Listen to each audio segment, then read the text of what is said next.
Жалко, в Дикси я не нашел, к сожалению. Судя по всему, раскупили.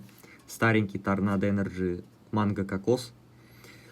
Пришлось купить Вольта, но с Вольтом тоже будет в целом интересно посмотреть. Новый Торнадо Energy из линейки Max.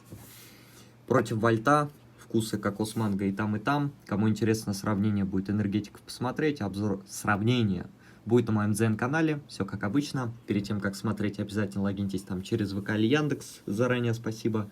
Таким образом, вы меня очень сильно поддержите. И благодаря вам будет выходить намного больше контента, и его качество будет расти. Заранее всем большое спасибо за поддержку.